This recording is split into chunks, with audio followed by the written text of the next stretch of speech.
اقرأ كتاب الله ترق Apa makna sembah? Kita kena faham apa makna sembah. Sebab u'budu ni daripada perkataan ibadah. Ibadah makna dia dalam bahasa ialah tazallul. Tazallul wa khudu'. Apa makna tazallul? Rendah diri, wa khudu' dan tunduk. Jadi ibadat, u'budu ni daripada perkataan asalnya ibadat, dan ibadat makna dia tazallul wa khudu'. Dari segi bahasa iaitu rendah diri dan tunduk. Jadi apa maksud tunduk? Iaitu semua kehidupan kita daripada bangun pagi sampai tidur, semua kita tunduk pada kehendak Allah. Tak ada satu pun yang kita buat mengikut nafsu ataupun mengikut pendapat orang ataupun mengikut orang ramai.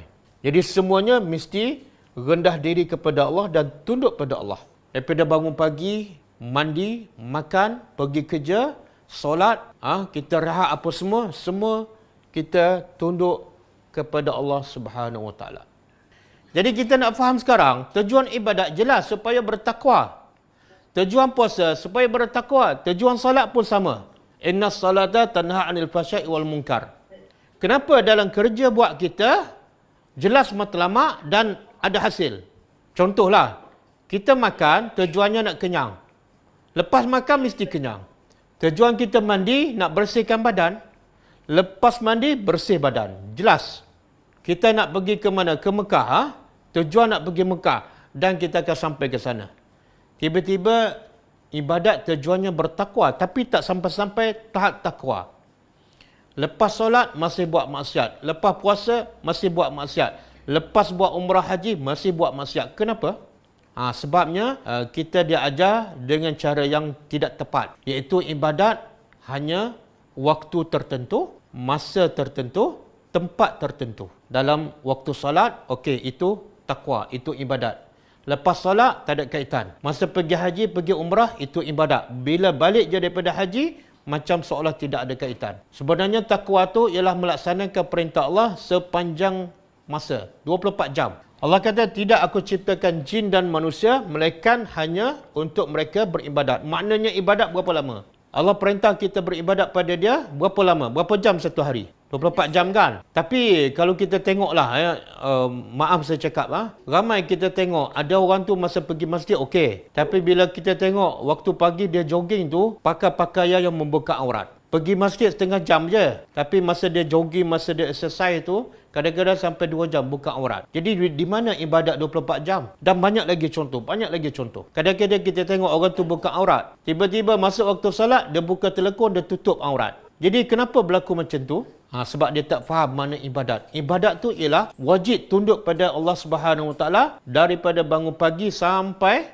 tidur balik. 24 jam. Kalau kita faham makna ibadat, kita akan berjaya menjadikan kehidupan kita semuanya adalah ibadat. Kehidupan kita daripada bangun pagi sampai malam, semuanya adalah pahala. Tapi kalau kita salah faham, ibadat kita boleh jadi terbatal. Ibadat kita yang hanya solat, yang hanya bulan Ramadan sahaja, yang hanya musim haji saja, mungkin boleh dibatalkan oleh amalan yang di luar solat ataupun di luar bulan Ramadan. Okey. Kemudian Allah bagi tahu, kita sambung. Kemudian bila Allah suruh kita beribadat, Allah sediakan kemudahan.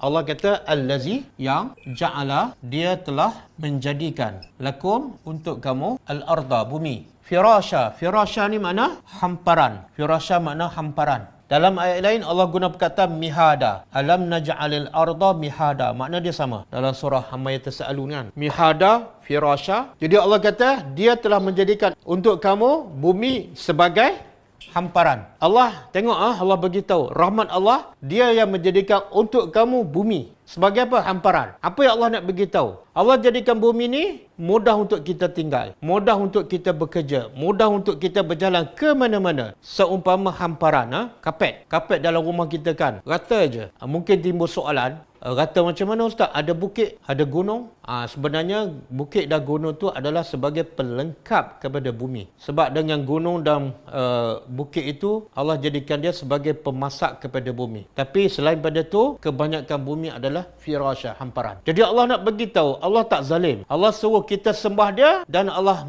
sediakan prasarana. Kalau Allah suruh kita sembah dia, kemudian Allah jadikan bumi ni susah, tinggi, rendah, tanah pula lembut, nak buat rumah pun tak boleh boleh, nak berjalan pun tak boleh. Itu tak adil. Jadi tak adil. Sebab tu Allah sediakan semua prasarana supaya kita tidak ada alasan untuk tidak sembah dia. اقرأ كتاب الله ترق جنانه وتنل عظيم الأجر والغفران